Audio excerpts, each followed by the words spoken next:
Salam alaikum. Alors, je vous la deuxième partie de les protéines. Les propriétés des acides aminés. Alors, il y a des propriétés physiques et des propriétés chimiques. Nous بداو les propriétés physiques. Alors, كما قلنا عندهم كاع les acides aminés, mis à part la glycine, عندهم le carbone asymétrique, le carbone chiral. C'est ce qui fait que عندهم une activité optique. Ok, راح نشوفوا les énantiomères, ونشوفوا les isomères. Qui m'a donné exactement les glucides. En plus de la propriété de l'activité optique, on verra la solubilité et l'absorbance. Alors, commençons par l'activité optique. C'est quoi des énantiomères? Qui m'a dit les glucides, ce sont des molécules images l'une de l'autre dans un miroir. Qui m'alitent. Exactement, qui m'alitent. Du coup, on aura une molécule qui fera partie de la série L et une molécule qui fera partie de la série D.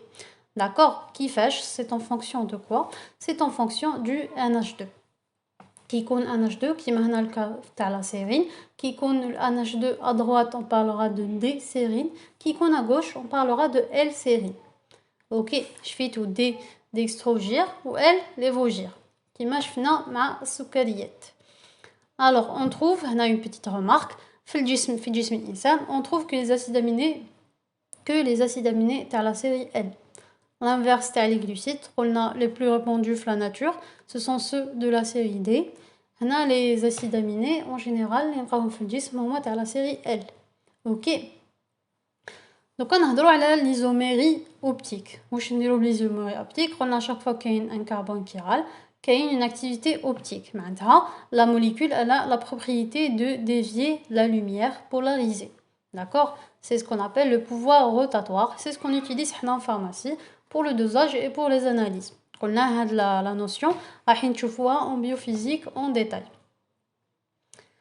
Déviation à droite, on parle d'acide aminé dextrogir. À gauche, acide aminé lévogir.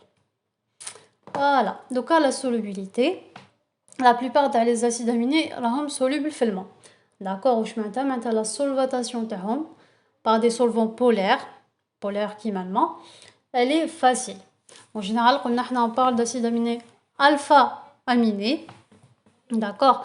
Donc, les acides alpha-aminés, ils sont moins solubles que les solvants apolaires, ce qui est logique. Ok, s'ils sont bien solubles que les solvants polaires, ils seront moins solubles que les solvants apolaires. Ok. La solubilité, elle dépend de la chaîne latérale.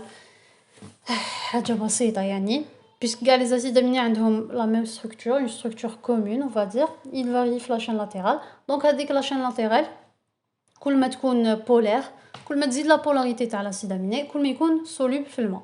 كل ما هذيك la molécule يكون فيها plus d'atomes de carbone, معناتها تزيد la polarité تاع la molécule وتكون plutôt soluble في les solvants apolaires.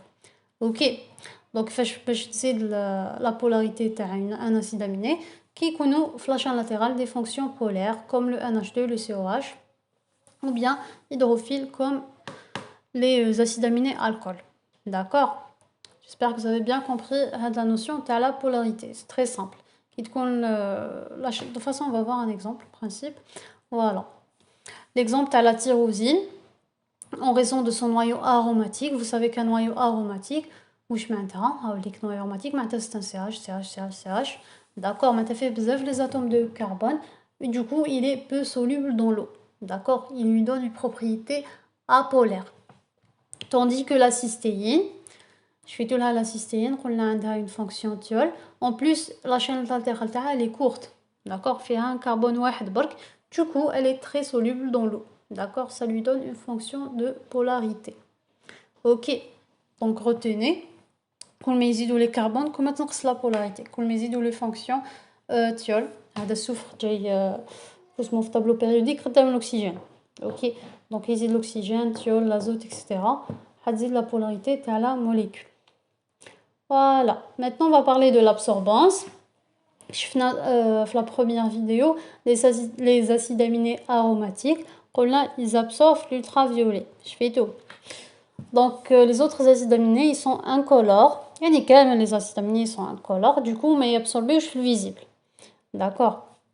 La plupart, ils vont absorber une longueur d'onde inférieure à 230.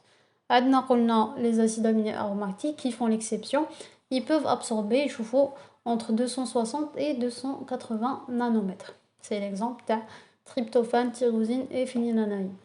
هنا عندنا شوفوا التريبتوفان شحال عالية l'absorbance تاعو, c'est pour ça qu'on dit qu'il est fluorescent. D'accord, le tryptophane est fluorescent.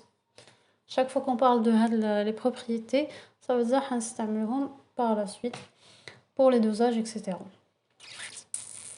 Voilà. Donc quand je fais les propriétés chimiques, باش نقولوا عندها une propriété chimique لازم نشوفوا شنو هم les fonctions اللي فيها la molécule. Donc هنا في les acides aminés, automatiquement ce sera ça dépendra de la fonction COH et de la fonction NH2 ou bien تاعهم في زوج en même temps. Alors, première propriété, c'est par rapport à la présence تاع le groupement COOH. واش يقدر يصرى la molécule تقدر تصرى لها décarboxylation. معناتها هذاك COH يطير. D'accord, sous forme de CO2, sous forme de gaz. واش يقعد لنا؟ يقعد لنا un amine, tout simplement. كان acide aminé يبقى غير l'amine. OK, c'est l'exemple تاع l'histidine اللي تصرى لها dans l'organisme décarboxylation وتعطينا l'histamine. Je fais tout l'histamine. C'est un médiateur très important. L'inflammation, واش يدير une vasodilatation, معناتها يزيد le diamètre تاع les pores, تاع les vaisseaux sanguins. Voilà, donc l'histamine, c'est un médiateur important في l'inflammation ou en pathologie, في l'allergie. OK, بها عندنا des molécules اسمهم antihistaminiques pour traiter l'allergie. Voilà, pour retenir l'histidine. Ensuite, la deuxième fonction, les fonctions amines, واش يقدر يصرى لهاد la molécule تقدر تصرى لها une désamination. D'accord, هاوليك l'acide aminé. واش يصرى له premièrement يتنحى un seul hydrogène, atome d'hydrogène, et ça nous donnera un acide alpha iminé. D'accord. Ensuite, هذيك la fonction NH, elle va être remplacée par une fonction cétonique et ça nous donnera un acide alpha cétonique avec obtention d'une NH3. Voilà, troisième réaction les acides aminés qui est très importante, c'est la réaction à la nanhydrine. Réaction à la nanhydrine هادية نستعملوها باش نكشفوا على les acides على les amines. Si c'est un amine primaire, حتعطينا un produit violet. D'accord, هادي la nanhydrine. On va la faire réagir avec un acide aminé qui confère une fonction à amine primaire. Ça va libérer une molécule d'NH3 ou تعطينا l'acide aminé هاولي كيفاش يولي aldéhyde ou CO2 sous forme de gaz. ومن بعد هادي elle va se lier مع هادي, donc elle se fait en 3 étapes. تقطع هنا ومن بعد تقطع هنا ومن بعد هادي la première qui n'a pas réagi راح ترياجي مع celle qui a réagi وتعطينا شغل هاد le dimère. هذا هو البرودوي اللي حيكون عنده une coloration violette. D'accord, قلنا violette les acides les amines primaires. هاي كيفاش نديروها نحكموا une solution. حبينا نعرفوا في هاد la solution اسكو كاين un amine primaire, نزيدوا لها لا نانيدرين 1 مليلتر دو نانيدرين نديروها في بان ماري pendant 1 minute نخلطوا شويه وتعطينا une coloration allant du rouge vers le violet. معناتها عندنا un amine primaire. D'accord. Voilà. دوكا نشوفوا les acides aminés dits atypiques. واش معناتها atypique؟ Depuis tout à l'heure, enfin depuis la première vidéo, on parle des acides aminés classiques, qui sont dits protéinogènes. Sachez qu'il y a des acides aminés atypiques. D'accord. En général, comme réserve à l'azote, parce qu'on a les glucides ou les lipides, mais fait l'atome d'azote. Donc, comme réserve de l'azote. Et aussi pour la germination ou la protection de la plante. D'accord. L'exemple, c'est la canavanine et l'homoarginine. Ce sont deux acides aminés atypiques qui ont un intérêt en botanique médicale. Oui, nous avons les graines des légumineuses. Je fais tout les légumineuses. Le foule, le djilbana, etc. Donc, nous avons les deux acides aminés atypiques, l'homoarginine et la canavanine. Qu'il y a une espèce qui attire notre attention, c'est l'Athyrus sativus. L'Athyrus sativus, je vous dis pas le djilbana, d'accord, ce sont des graminées, pardon, des légumineuses. L'espèce, c'est la plante. Elle a des graines, les graines de gesse, d'accord, les graines qui était très consommé en en Europe du Sud, en Espagne, en Italie et tout. يغرسوهم ياكلوهم يستعملوهم بزاف في الماكلة كيما حنا الحميصة مثلا mais qui sont toxiques d'accord عندهم فيهم une molécule toxique la bêta ODAP هذه ok donc à force de manger هاد les graines ils peuvent développer des maladies la maladie اسمها le lathyrisme منين جابوها من اسم تاع la plante donc le lathyrisme ça peut causer une paralysie شوفوا هذا il a du mal à marcher d'accord. C'est une propriété des acides aminés atypiques. Donc retenez les graines de gesse, pardon. Les graines de gesse, ils peuvent causer le lathyrisme.